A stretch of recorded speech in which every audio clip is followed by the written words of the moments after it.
It is one of my favorite times of the year when the National Book Award announces its long lists for all 5 of its literary prizes. Today, we're here to talk about the fiction long list for the 2019 National Book Award.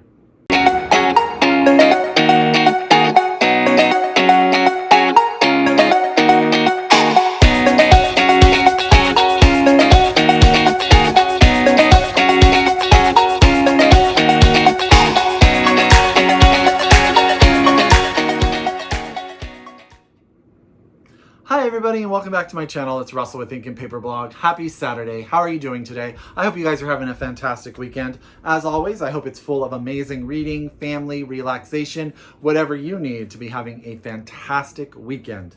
As I said, today we are here to talk about the 2019 fiction long list for the National Book Award. It's actually one of my favorite times of the year, usually because it introduces me to so many books and so many different authors, and just it's fun. I love when my TBR grows.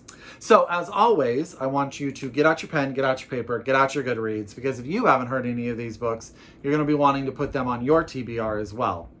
And if you are so able, please order them from your local independent bookstore and or get your library copies so that you can read them along with me. So as you guys may know, the 2019 long list for fiction consists of 10 books, 7 written by women, 3 written by men. When the list came out, I was excited to see I'd read 3 of them. Not as good as last year. Last year I had already read 6 when the list came out, but I've read 3 of them. I had owned 6 of them, so I only had to find 4 more from yesterday to today, which I was able to do. So that was really nice. I will say that there is a little bit of discussion about this long list. If you guys have not heard or seen any of the discussion online, interestingly enough, 7 of the 10 books up for the award this year are all published under the umbrella of Penguin Random House, or so one of their imprints or of Penguin Random House in and of themselves. So that's been a really interesting discussion online. So I encourage you, if that's something you're interested in, to go check that out. But I do think they are 10 very interesting books. My plan is to read the 7 that I have not read already so that I can do a video review of all 10 books before the National Book Award shortlist is announced, and I'll be ready to talk about who I think should be the winner when the shortlist is announced. So I'm super excited about that. I have all 10 books here. They are in random order. No, they're not in random order. That's absolutely not true. They are in order alphabetically by the author's last name. So we might as well get started because 10 books. I don't want it to take forever to tell you about them. The first book, and the one that I just started yesterday and today, is Fleischman is in Trouble by Taffy, Brodesser-Akner. This is the story of a man who has just freshly gotten out of a divorce. He has moved out of his house and is living on his own for the first time in many years. He shares custody of his 2 children with his wife. We find out in the very beginning of this book, he has very strong feelings about his wife, her character, and why she was the driving force for their divorce and the reason that their marriage did not work. What happens is, at the very beginning of the book, he gets a text message. He wakes up to a text message, and it's from his ex-wife, and she says, "Hey, I left the kids at your house. They're in their bedrooms, and I'm gone. I have to go to work, so I'm going to be on this trip. The kids are there." It's a day early, and he's not expecting it. He walks out. He finds out his children are asleep in his house, and he doesn't know why. And then what happens is the wife just sort of doesn't come back. He doesn't know where she is. So he is juggling. He is a doctor and he has his practice at the hospital. He is also now a full-time dad by himself, which he has never been before. And he is also a dating adult in his 40s, something that he has never dealt with. He is learning how to date on the apps. He's also learning about his own sort of sense of being attractive. He has a very interesting sort of history of his own issues with his own sense of self, and he is really sorting an adventure into that, his own sexual exploration and other things. But then as his wife continues not to come back, he has to sort of stop looking at her as the reason maybe that their marriage did not work, and maybe become a little bit more introspective and recognize his part in that whole entire endeavor as well. So this is, again, Fleischman is in Trouble by Taffy, Brodesser-Akner. So I started it. I'm about 100 pages in and I'm actually quite enjoying it. The next book on the list is Trust Exercise by Susan Choi. Now, this book I have had on my shelf since it came out. I've wanted to read it. And I have talked about it a couple of times on my channel, and I really struggle with summarizing the plot. What I do know is it's set in the 1980s. It is set in a performing arts school for teenagers. We have two young freshmen, David and Sarah, who fall in love, and they are really sort of teased and poked at, not only by themselves, not only by their peers, but also by their charismatic, as it says here in the blurb, acting teacher. And then what it says is the outside world of family life and economic status, of academic pressure, and of their future adult lives fails to penetrate this school's walls until it does, and a shocking spiral of events that catapults the action forward in time and flips the premise upside down. What the reader believes to have happened to David and Sarah and their friends is not entirely true, though it is not false either. It takes until the book's stunning coda for the final piece of the puzzle to fall into place, revealing truths that will resonate long after the final sentence. Interestingly enough, I only have one friend who has read this book and they did not care for it, but I personally think it sounds very interesting. I'm interested about this idea of this twist. So I am excited to finally get to Trust Exercise by Susan Choi. The next book on this list is one of the two short story collections that made the long list, and this is Sabrina and Karina by Fajardo-Anstine. I'm going to hold this cover up just for a moment because it is stunning. Now, I've almost bought this book, but I'm always a little bit trepidatious about short story collections. They don't always work for me, but this one sounds fantastic. This is about women of indigenous Latina descent here in the United States, sort of centered around Denver, Colorado. And it talks about that land, that place, that sense of sort of ruggedness that is Denver, Colorado and the surrounding territory, and about the strong, independent women that live there and thrive there. So I think this sounds really, really good. Now, the National Book Award last year introduced me to Heads of the Color People, which turned out to be one of my favorite short story, maybe my favorite short story collection of all time. So I'm super excited to see what it does this year. And so that is Sabrina and Karina, and that's again by Kali Fajardo-Anstine. So, and that cover, let's just take a moment again. So beautiful. Now we come to the book that is really probably going to be the hardest for me on this list, and that is Black Leopard, Red Wolf by Marlon James. Now, Marlon James is a literary giant. He is a genius. This is his foray into fantasy. He is creating his own trilogy. This is set and based in sort of an African mythology, and he's sort of taking that story, that narrative trope of the fantasy group of friend group that goes on an adventure together and turning it on its head his own way. Now, I have started this book 3 times and I have really struggled to really put all the pieces together. I've actually heard the audiobook is really good, so I may try to go in that direction. I do hear that it's a little bit graphic sexually as well, but I've heard that the people who finish it say it is well worth the experience. It is a chunkster though, so I am nervous. This is the one that makes me a little bit nervous. But that is Black Leopard, Red Wolf by Marlon James. It was also the one I was a little bit surprised. Its reception has been a little bit mixed, so I was a little bit surprised to see it on the list, but Marlon James is pretty brilliant, so there you go. So now we're on to the first book that I have already read, and that is The Other Americans by Laila, Lalami. And this cover makes it hard to actually show the title. This is the story of Moroccan immigrants that moved to the Mojave Desert of California, a mother and a father and their 2 daughters. They move there and they open a restaurant and they sort of settle down in their life.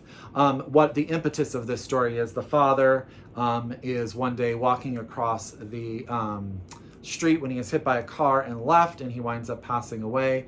And this is how the family deals with that tragedy and trying to find out what really happened to their father. Now, it's the story of the daughter, the youngest daughter, who has gone away, lives in the city, has graduated, always wanted to be a musician, a composer. She is currently substitute teaching as she chases her dreams. She comes home and she has to deal with what she finds out about her father, her relationship with her mother and her sister. She also runs into other people that she knows. The cop who's investigating the case has her own voice. I should say that the book is told in different perspectives. So different people have different chapters that put the whole entire narrative together. I loved this book. I am so excited it's on this list because I truly believe it did not get the attention that it deserves. Thought it was freaking fabulous. So I'm really glad, and I hope that this inspires a lot of people to pick it up. So that's The Other Americans by Laila Lalami. So really, really good.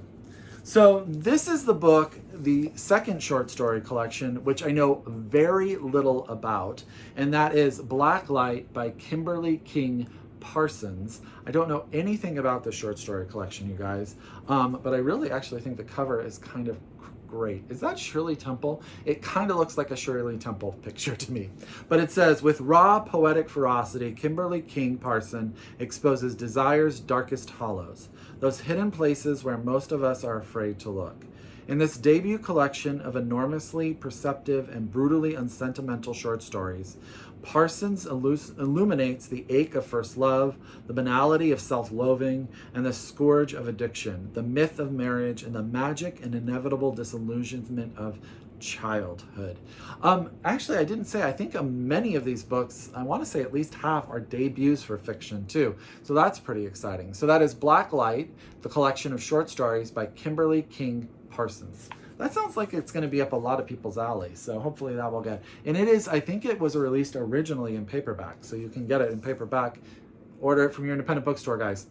Okay, the next one I'm actually super excited, another book that I have almost picked up a number of times, and that is The Need by Helen Phillips. And my friend Chris over at Chris's Bookish Cauldron said that this is one of the few 5-star reads that he has had this year. So that is strong recommendation, you guys.